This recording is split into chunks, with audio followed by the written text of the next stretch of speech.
presented by the United States Air Forces in Europe. I am the Whistler, and I know many things, for I walk by night. I know many strange tales, hidden in the hearts of men and women who have stepped into the shadows. Yes, I know the nameless terrors of which they dare not speak. The Whistler will return in just a moment. But first, this message from the United States Air Forces in Europe. Swimming can be fun. Swimming can also be deadly. With the summer months coming on, most of us here in USAFE will be doing a great deal of swimming in pools and lakes, as well as at the beaches throughout Europe. Therefore, it might be worth repeating the following rules of caution put out by the USAFE Ground Safety Office. First of all, learn to swim. Your base probably conducts swimming classes. If not, virtually every swimming area has an instructor. Never swim alone. Swim in a safe, authorized area. The presence of lifeguards usually indicates the place is safe for swimming. Before diving, make sure the water is deep enough and that there are no hidden objects. Recognize your limitations. Don't try to overswim your ability or condition. Wait at least an hour after eating before going into the water. Don't swim when overheated or tired. Don't depend upon an inflated tube to hold you up. It can slip away. Don't run or horseplay around pools. If in trouble in the water, try to remain calm. Assume the face-up floating position. If your boat capsizes, don't swim away from it. Most small craft will float even when filled with water. If you think about swimming accidents you've heard of, chances are you'll find one or more of these rules were broken. Observe the rules, and you'll have a happy and safe summer. And now, the Whistler's strange story. Gentlemen from Oxford.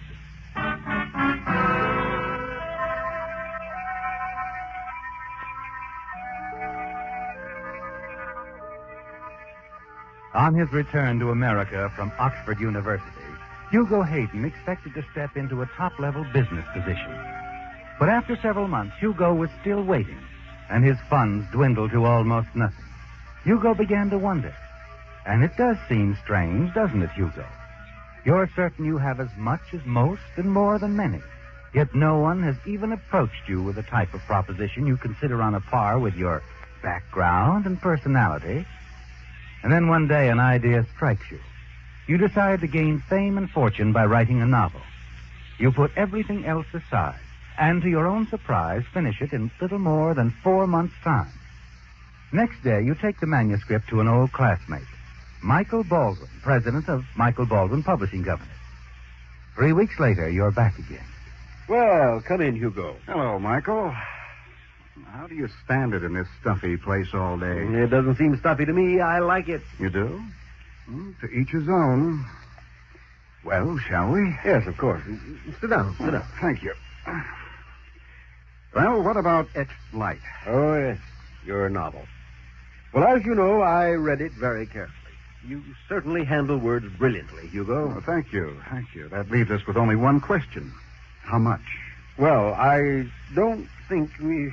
Well, I mean, I don't... You can't give me as much as I expect. Well, I can be reasonable. Shall we start with $1,000 advance and work from there? Hugo, I was trying to say that I don't think we can possibly publish your novel. What did you say? It's good as a first try, but brilliant words just aren't enough.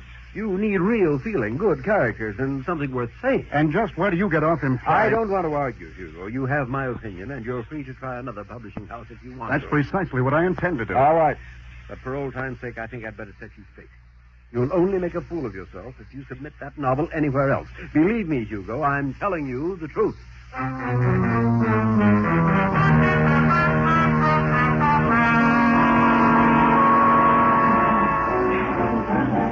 afternoon, Mr. Hayden. What'll it be? I see the Footlights Club welcomes me with open arms. Glass of beer. Can you cover the purchase price?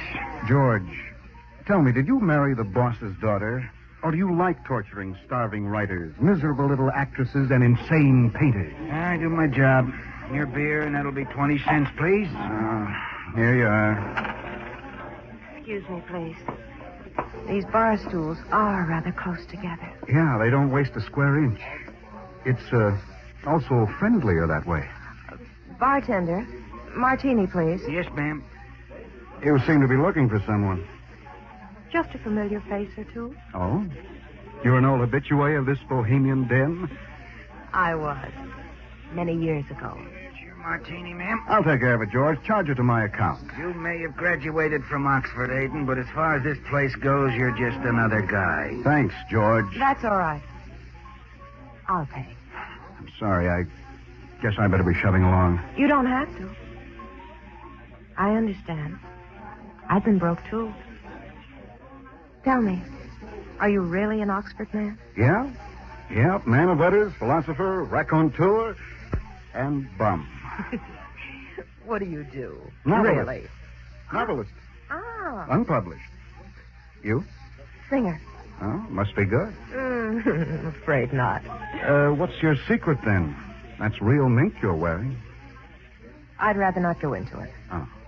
What about your name? Can you reveal that? Just Babs. Babs. Working in San Francisco?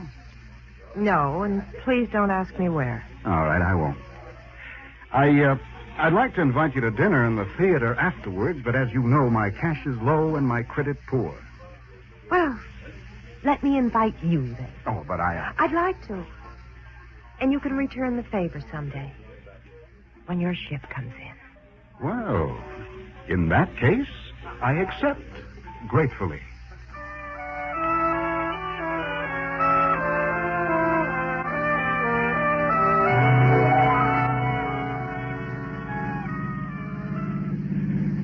I wish that cabbie would slow down. We're almost at your hotel. Hugo, I want you to know that I enjoyed this evening very much. So did I, Babs. Tomorrow? I shouldn't. Don't say no. All right, Hugo. Tomorrow.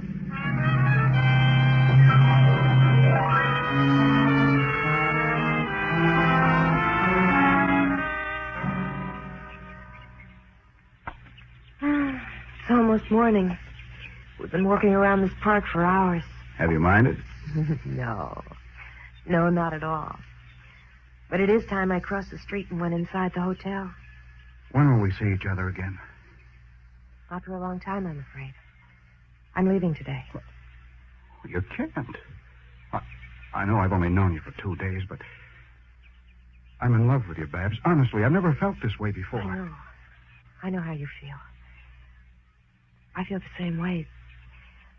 But it will fade. It has to. Why? Why does it have to? Remember, no questions from either of us. We promised. What shall I say? A meteor streaked across my sky and died? Amelia.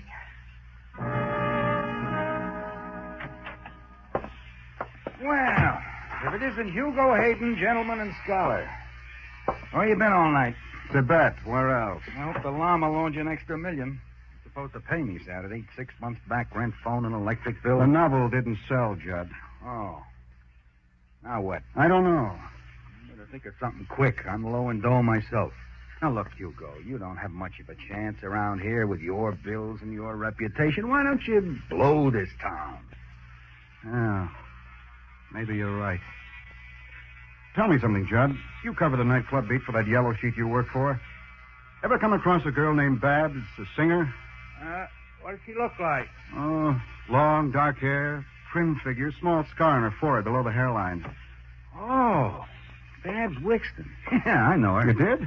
Not much of a singer, but real nice to look at. I heard she hooked up with a nightclub outside of some small town 100 miles or so down the coast. What town, do you remember? Wait a minute. Ocean View. Yeah, Ocean View, that's it. Why?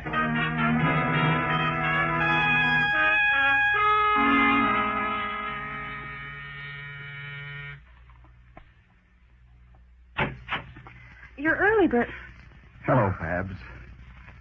Your apartment's lovely. Mind if I come in? What are you doing here, Hugo?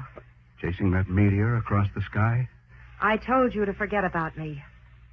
Take my advice. Get out of town before you get yourself killed.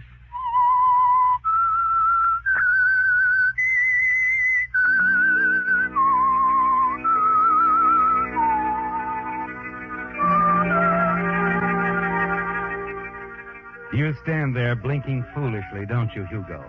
Babs Wixton, the girl you were so certain was thinking of you as you were thinking of her, stands staring at you, cold and hard, threatening you with death. You just can't believe it, can you? Finally, you recover your wits and try to appear casual as you slip into an easy chair and light a cigarette. Now, what's this all about, Babs? I told you I don't want any questions. Please leave, Hugo. I've come a long way to see you. I think I deserve an explanation. I'll write to you. Hugo, please. Who's this man Bert you've been expecting? All right. You asked for it. Did you ever hear of Bert Morgan? You mean the big guy behind the rackets? Yes. The big guy behind the racket. What's he to you? I sing at his club. He considers me his girl. Put that in the past tense. You're my girl from now on. Hugo, you don't know what you're talking about. Bert expects to marry me. I told him I would.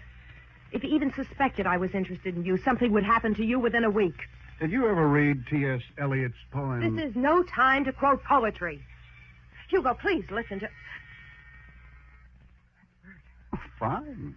I'd like to meet the gentleman.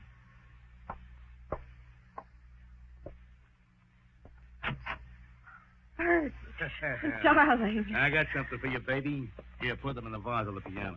Oh, Bert, they're beautiful. I never saw so many roses at one time in my whole life. Hell, when old Bert does anything, he does it right. Who's this guy? Oh, Bert, this is Hugo Hayden, an old friend of mine. We went to school together when we were kids. Glad to meet you, Bert. Same here. Hugo's been away in England studying at Oxford University. No, yeah, I heard of the place. What are you doing here in town, Mr. Hayden? Bert, he's just passing through. To where? Oh, L.A. maybe. Wherever I find a job. The fact is, I'm flat broke. Oh, that's too bad. What's your racket? Hugo's a writer. Sounds interesting. Babs tells me you're a pretty big man. You wouldn't need anyone, would you? A private secretary, maybe? Well, that might hand some of the boys a laugh at that. Me having an Oxford man doing odd jobs for me. You know how much schooling I had? I couldn't guess. I got kicked out in the 6th grade. Is that the secret of your success? Maybe. One thing for sure. I got plenty of sugar. Huh? You had me there. What about the job? I don't know. Is he all right, Babs? Yes. He's all right, Bert. Okay, you're on, Hayden. See me at the club first thing in the morning. Well, much obliged. Well, in that case, I better find a place to stay. I got you figured as a pretty Navy guy. I like Navy guys. But don't push it too far. Get me? Yeah. Yeah, Bert. I get you.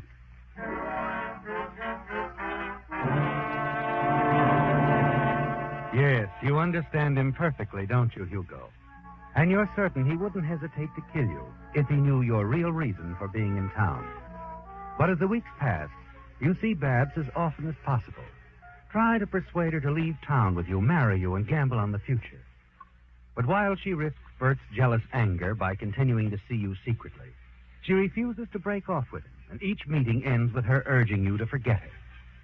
And then late one evening, while Bert is away on one of his frequent business trips, you drop by Babs' apartment. Another martini? No, thanks. Babs, I'd like to talk to you. All right, Hugo. What about? About you and me? Haven't we been over that often enough? But we're in love. We can't keep away from each other. Not as long as we're in the same town, maybe. That's why I keep telling you to leave here and forget about me.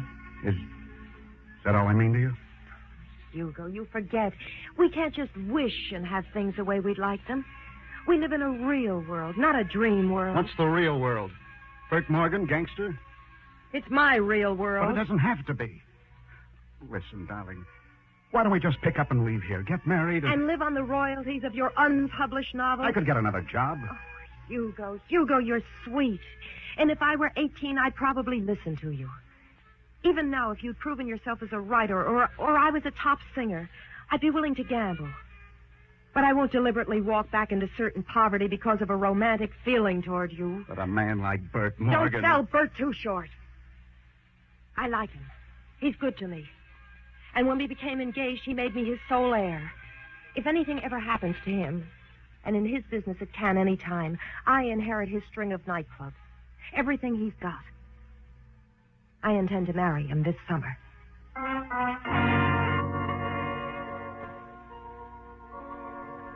But Babs continues to see you at every opportunity, doesn't she, Hugo? And as the weeks pass, you're certain that sooner or later she'll see things your way. Break off her engagement to Bert Morgan.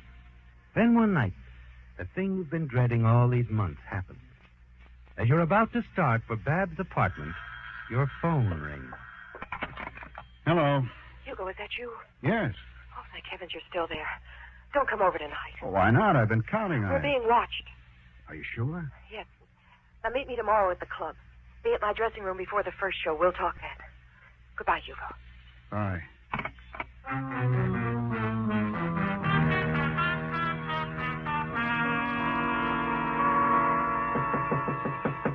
Who's there? Me, Hugo. Look, Babs, are you sure you're not imagining things? I never imagine things. Bert's chauffeur, Roy, was parked a half a block from my apartment all night last night. Then Bert knows about us. No. No, if he knew, you wouldn't be around. He only suspects. Then what are we waiting for? Let's get in your car and leave all this. We'd never even make it to the state line. Why not? Roy has been on my heels all day. He has that limousine parked outside the club right now, watching and waiting. All right, I'll phone the police and demand protection. What?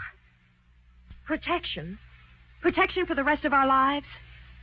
Not for me. I don't want to live that way. Well, it's suicide to stay here. Not for me, it isn't. For you. What do you mean? I mean, we're finished, Hugo. I'm going to ask Bert to transfer you to another one of his clubs, down south.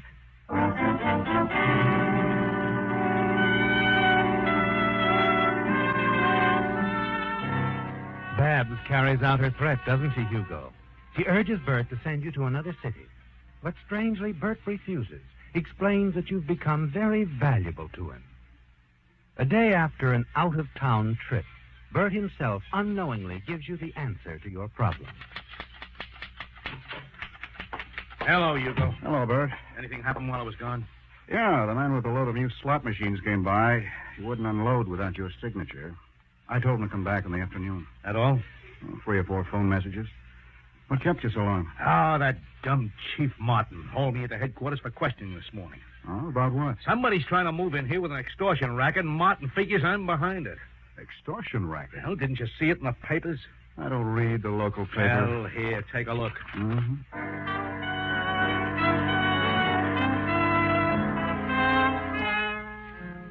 Now you have the answer, don't you, Hugo? If Bert Morgan were out of the way, everything else would fall into place. Babs would not only marry you, but she'd also inherit Bert's nightclubs, cash, and everything he owned. And now you know the way to eliminate him, don't you? You carefully study the photograph of the ransom note appearing in the paper. It's made up of printed words cut from newspapers and magazines, pasted together on a sheet of plain paper. It takes you less than half an hour to cut the necessary words from some of your own magazines to compose a note of your own to Bert Morgan. If you want to live, give me $5,000 in small bills. Put them in a shoebox and leave it at the old shack near the railroad station. Don't go to the cops. That's a warning. X. That does it. Then, in the same way, you address an envelope to Bert. Walk to the post office. Slip your note into the mail slot. Next morning, when you arrive at the office, you find Bert pacing the floor, talking with Police Chief Martin. Chief Martin, this murder note came in the morning mail, and I want to know what you're going to do about it. Excuse me, am I interrupting anything? Now, come on in. You're Mr. Morgan's secretary? Correct, Chief. Hugo Hayden's the name. You're an Oxford man, I hear. Right again. Forget him. I'm a taxpayer, and I want whoever's writing these idiotic extortion notes picked up and put away. Makes you kind of nervous when it's somebody out to get you for a change, huh, Bert? Oh, don't worry. We'll land him. We'll land them all, sooner or later.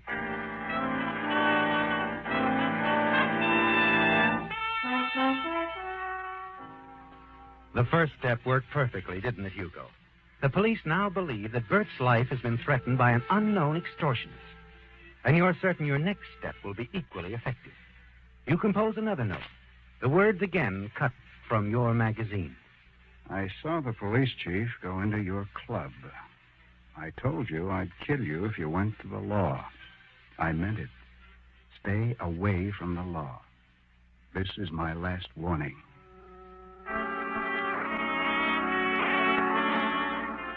You realize that you must move before the real extortionist is discovered, don't you, Hugo? And you decide on the following Tuesday night. The night when the cook and Roy, Bert's chauffeur and bodyguard, are off duty. You're sure Bert will be alone until he leaves the house to pick up Babs, sometime around midnight. At a little past 11, you slip another printed note into your coat pocket and walk rapidly to the house of Bert Morgan and press the doorbell. Who's there? It's me, Hugo.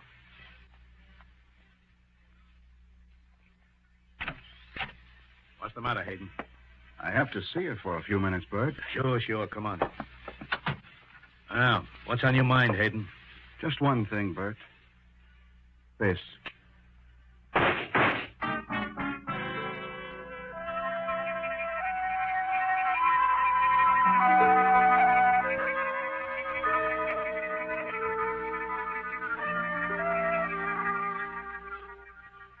Everything worked out exactly as you'd planned, didn't it, Hugo? The police found the extortion note you had planted next to Bert's body, as you were sure they would do. They request your presence at headquarters, ask a few routine questions, and allow you to return to your work.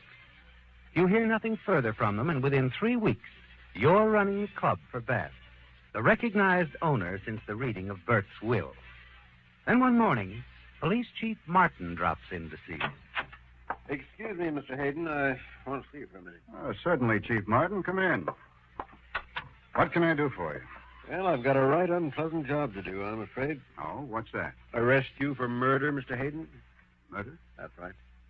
I got the report back from the crime laboratory down at the state capitol late yesterday. What report? The report that proves you killed Bert Morgan. You remember that note we found next to Bert's body? Yes. Well, at first, that note looked just like the other extortion notes people were receiving. We figured for a while the other extortionist killed Bert. Well, of course he did. Oh, no. No, he couldn't have. Why not? Because Bert was the other extortionist. What? Oh, he put on a great act, especially with you, but we were pretty sure it was him all along. We found the papers and magazines he'd cut the words from in his briefcase and overnight bag. Bert. That's right. Now, getting back to the crime laboratory. They found out that the words in the note that Bert got, including the one we found by his body, were all cut from 4 different magazines.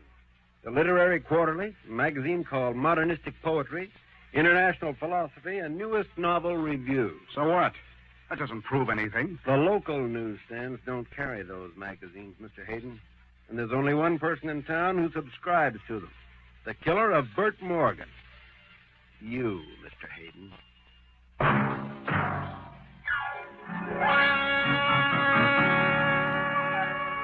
Join us again next week when once again the United States Air Forces in Europe presents The Whistler.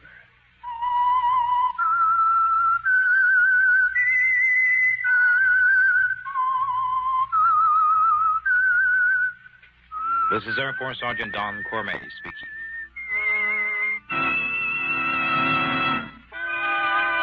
The Whistler has come to you through the worldwide facilities of the United States Armed Forces Radio and Television Service.